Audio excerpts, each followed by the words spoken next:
पाकिस्तान के पूर्व कप्तान शाहिद अफरीदी हमेशा भारत के खिलाफ जहर उगलते रहते हैं। पहलगाम में हुए आतंकी हमले के बाद उन्होंने कई विवादित बयान दिए थे। इसी शाहिद अफरीदी की अपने करियर की शुरुआत में टीम इंडिया के पूर्व ऑलराउंडर इरफान पठान ने बोलती बंद कर दी थी। उन्होंने अफरीदी को कुत्ते का मांस खाने वाला बता दिया था और कहा था कि इसने कुत्ते का मांस खाया है, इसलिए इतनी देरी से भौंक रहा है। इसे सुनकर सभी पाकिस्तानी क्रिकेटर चौंक गए थे। इसका खुलासा इरफान पठान ने एक इंटरव्यू के दौरान किया। एक इंटरव्यू के दौरान टीम इंडिया के पूर्व क्रिकेटर इरफान पठान ने शाहिद अफरीदी से अपने विवादों के बारे में बताया। इरफान ने शाहिद अफरीदी को बदतमीज इंसान बताया।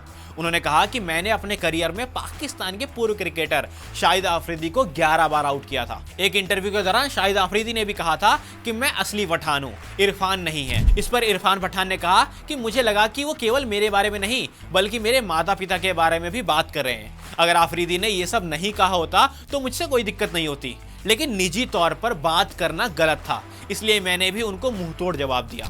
इरफान पठान ने आगे कहा कि साल 2006 में हम पाकिस्तान के दौरे पर थे। इस दौरान भारत और पाकिस्तान की टीम एक साथ हवाई जहाज से कराची से लाहौर जा रही थी। सफर के दौरान शाहिद अफरीदी मेरे पास आए और मेरे बाल बिगाड़ दिए।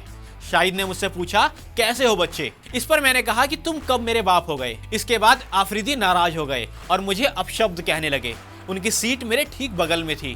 टीम इंडिया के पूर्व क्रिकेटर ने आगे बताया कि फ्लाइट में अब्दुल रज़ाक मेरे बगल में बैठे थे। मैंने उनसे यूं ही वहां मिलने वाले विभिन्न प्रकार के मांस के बारे में पूछ लिया। इससे पाकिस्तानी ऑलराउंडर चौंक गए। इरफान ने इंटरव्यू के दौरान कहा कि रज़ाक ने मुझे विभिन्न प्रकार के मांस के बारे में बताया। फिर मैंने उनसे पूछा कि क्या कुत्ते का मांस मिलता है? अफरीदी वहीं बैठे थे। रज़ाक यह सुनकर चौंक गए और बोले कि तुम ये क्या बोल रहे हो? इंटरव्यू के दौरान इरफान पठान ने कहा कि इसके बाद मैंने फ्लाइट में कहा कि अफरीदी ने कुत्ते का मांस खाया है।